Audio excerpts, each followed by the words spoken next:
What up, guys? Today I'm going to be reviewing Riverside Transcription.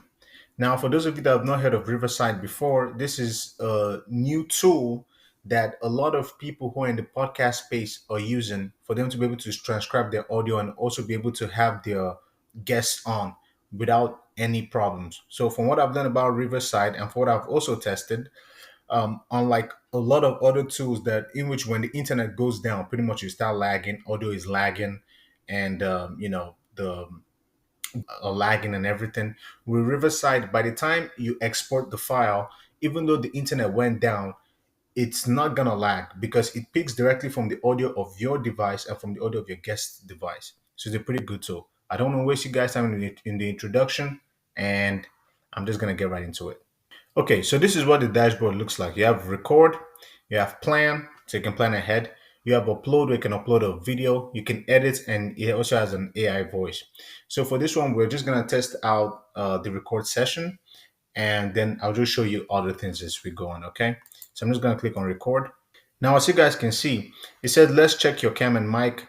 It knows my name because obviously you can tell from the studio right here. You can put in your own name, and I'm the host because this is mine. And you can also see your camera. This is the camera I'm using. Communications itself. So headset, microphone, and everything. So let's change up the communications because I'm not using a headset microphone. So let's see, close. I'm using a stereo mix. Okay. So now you can then pick. So let's say you can pick over here. It says, I'm not using headphones. I'm using headphones. Obviously, I'm not using any headphones. Let me see if I can also change this stereo mix to something else. Microsoft Array. No, let's keep that stereo mix. So I'm not using headphones, and they can click on Join Studio. They also have effects over here. If you click on effects, you'll be able to change up the background and stuff like that. So right now, I won't be able to use it unless I'm on a Mac. So if you're on a Mac, you'll be able to use the background effect because a lot of times when you're recording, it's typically live, so it doesn't want to lag in the process. And so I'm just going to click on Join Studio. Now this is what the studio dashboard looks like. Okay, you can then go ahead and copy this link and send it to your guests so they can join, and you can obviously have a good amount of guests. You can choose not just to only have one, or you can also invite them by email. Now you can see over here you have echo cancellation. So if you're talking, rather than it keep reverberating in the background, it's going to help you cancel out the echo. If you click down here like this, you'll also be able to see all the settings that we had in the previous screen.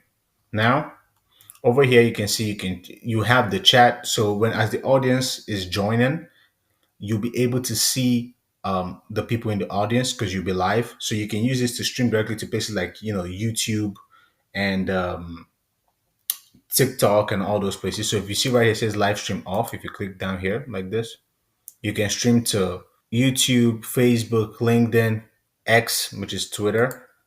You can also show more Twitch, TikTok, or your own custom RTMP. So if you're for those of you that use things like a Restream or OBS, you'll be able to use it here. But I don't think if you use Riverside, you will need that. But I'm just showing you guys. So you can stream to more platforms for sure.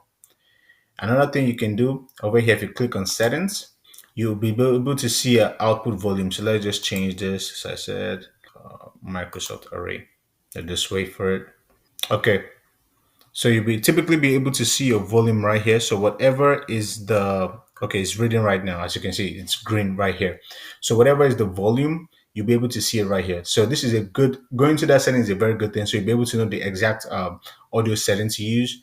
So Microsoft Array is the one that works. You can see the echo cancellation and mirror. You can mirror your video. Now, another thing you can see over here is general. So click on general. You can always change the name of your studio. You can enable or lobby waiting room. So people will have to be let into the studio by you as the host or your producer. Your name, your title, you can put in a title, you can show the names and the titles, as you can see right here. You go over to design. You can also upload your logo, but you have to upgrade for that option.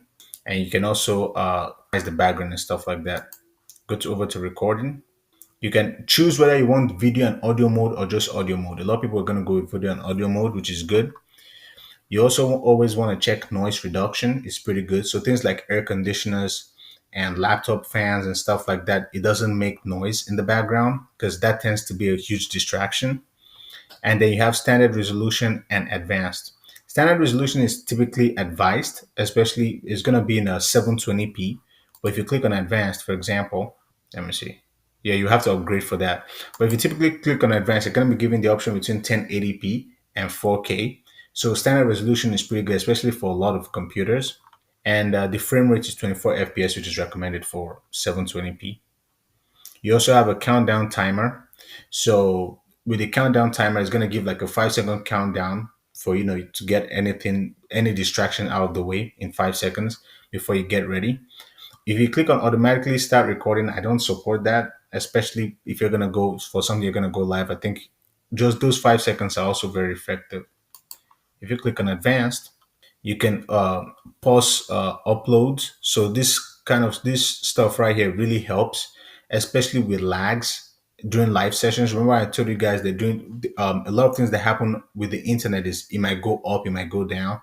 And so you can go ahead and pause upload with this one right here, which is pretty good. So you get to keep the quality all throughout. You also have low data mode, so you can turn off anyone's live video in case that person has poor Wi-Fi.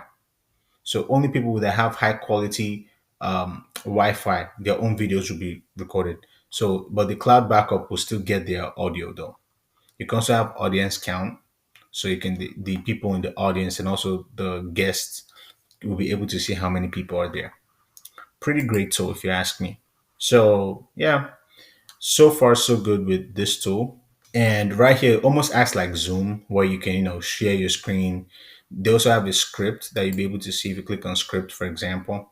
You can write down the script. You can be jotting down scripts as you're using it. And if you upgrade, you have access to the teleprompter. So it's a pretty good tool for those of you that want to start your own podcast, if you ask me. And I really like the tool. I've tested it out before. So let's just take a look at the upgraded version and see what you're going to get from it. Now, let's take a look at the pricing. Okay, so they have three pricing tiers. That's typically how it is for a ton of software. So for the standard pricing, which is the $19 per month, you have 5 hours of separate tracks, full suite of editing tools, everything in free up to 4K video quality, which is pretty good if you're using a good computer. No watermarks is all you. Right now I'm on the free version, so you're gonna have a watermark at the end. 48 kilohertz audio quality, which is good, and basic live streaming, and their live studio, which is an additional $15 per month. With the $29 per month plan, which is the most popular, typically the middle ones, you have 50 hours of separate tracks. You have magic audio, so you sound your best, magic clips with extra controls. You also have teleprompter for host, so it's kind of reading automatically, which is pretty good, and access to the live studio, $15 per month. And with the business one, you have to actually meet with the team.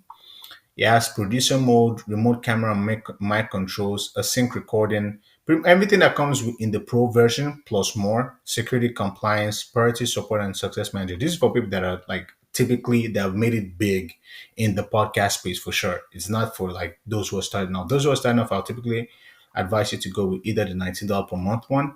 If you're gonna go with up to 5 hours per month with the podcast, that'll be like an hour a week, an hour to I believe an hour 25 a week, if I'm not wrong, or an hour 15 a week of podcast clips.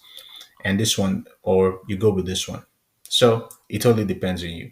Hopefully you guys like this video, and you guys are interested in the best AI tools